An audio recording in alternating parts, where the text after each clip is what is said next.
Good day, everyone. Today I will be discussing the pages covering drug abuse and control. Let's begin with the reasons why people use drugs. The first is poverty. This is the most prevalent factor that prompts pushers and abusers alike to indulge in dangerous drugs. Many individuals are driven to drug use or pushing due to financial hardship. They see drugs as a quick source of income or as a way to escape their struggles. The second reason is ignorance. Lack of knowledge and information about how dangerous drugs look like, their bad effect, legal ramifications or consequences, and other aspects of prohibited drugs. Some people simply do not know how harmful drugs are. They lack knowledge of the effects, the legal consequences, and how addiction can destroy lives. The third reason is parental influence. Unhappy home, parents showing little or no interest in their children.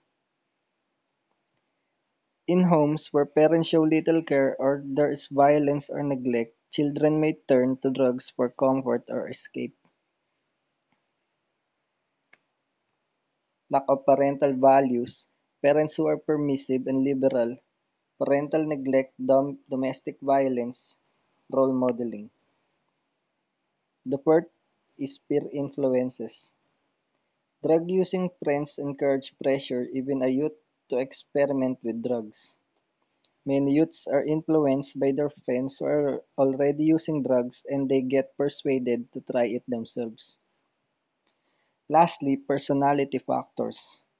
Curiosity or desire to experience a new state of consciousness, escape from physical and mental pain, relief from boredom and frustration, and desire to escape from harsh realities, such as curiosity, emotional struggles, and the need to escape reality can lead a person to drug use. Now let's move on. Now, now let's move on to drug trafficking.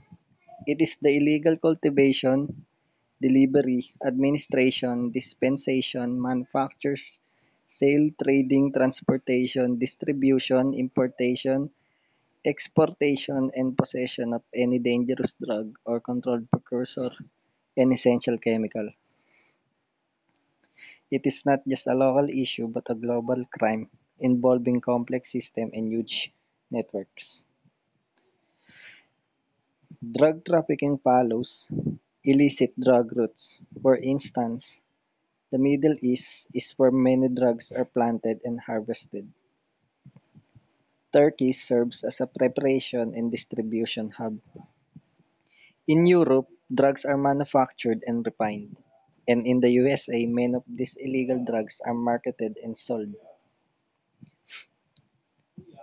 There are three major global drug-producing regions. First, the Golden Triangle, which include Myanmar, Laos, and Thailand. It supplies the world with a large amount of opium. Second, the Golden Crescent, which includes Iran, Afghanistan, Pakistan, and India, where opium and marijuana are produced. And the third, Silver Triangle, composed of Peru, Bolivia, and Colombia, which are top sources of cocaine.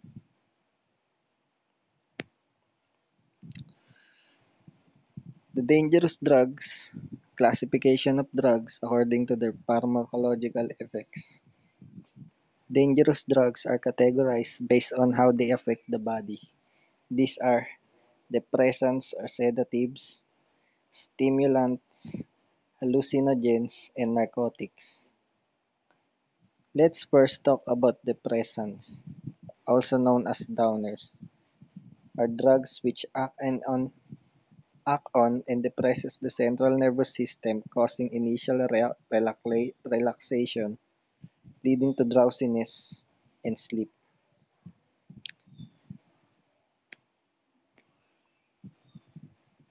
The effects of depressants include impairment of judgment, hearing, speech and muscle coordination, a dulling of the mind, and in severe cases, they slow the body so much that they cause accidental deaths or even suicide. Two common depressants are alcohol, the so-called king of all drugs. It is colorless, tasteless, clear liquid which gives a burning sensation to the mouth, esophagus, and stomach. Examples of these are whiskey, beer, gin, wine, and brandy. Barbiturates, which are used as sleeping aids. These are highly addictive and go by the street names like Blue Devils and Yellow Jacket. These are made from a kind of barbituric acid commonly known as barbs.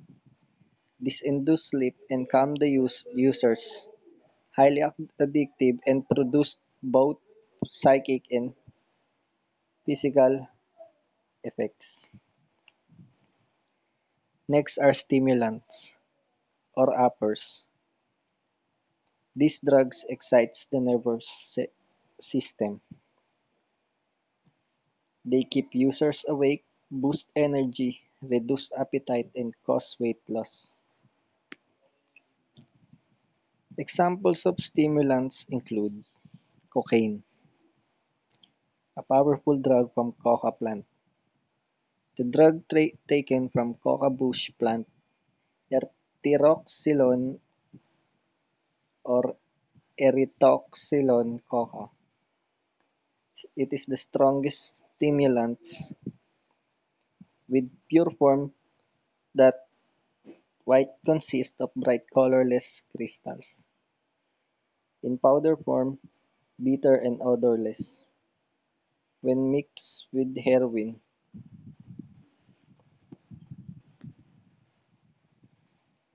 amphetamines which are sometimes prescribed to treat depression or help lose weight, usually prescribed to reduce appetite and relieve minor cases of mental depression.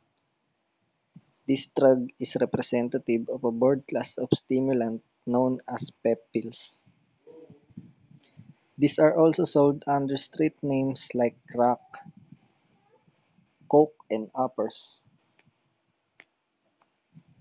Another powerful stimulant is methamphetamine hydrochloride or shabu.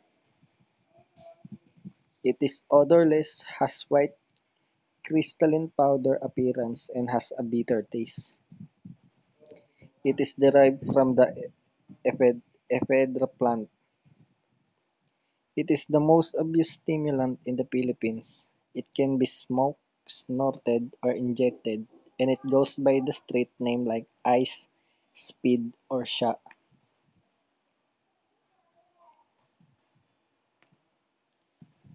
Then we have MDMA, or popularly known as ecstasy.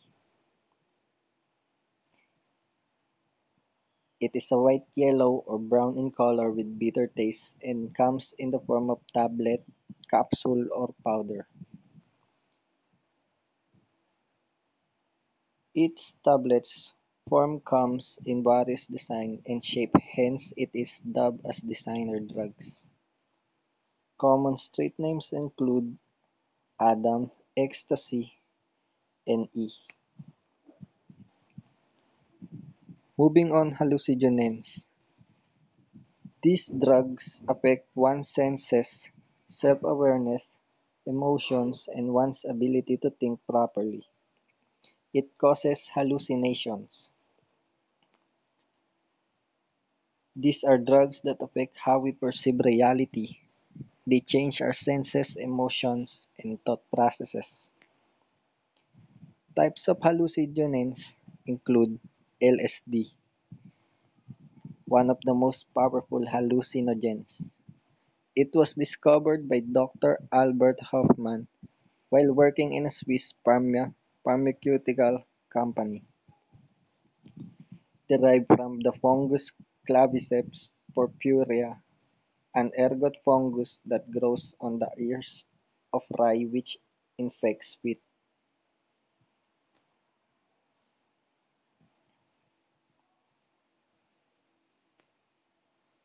Next is mescaline, which comes from the peyote cactus and is known as STP or buttons, aka STP, which stands for Serenity Tranquility Peace, a drug derived from the dried tops of the peyote cactus, a small cactus native to Mexico. 1 to 2 hours after the drug is taken in a liquid or powder form, delusions begin to occur. Other hallucinogens include psilocybin, found in mushrooms and causes colorful hallucinations.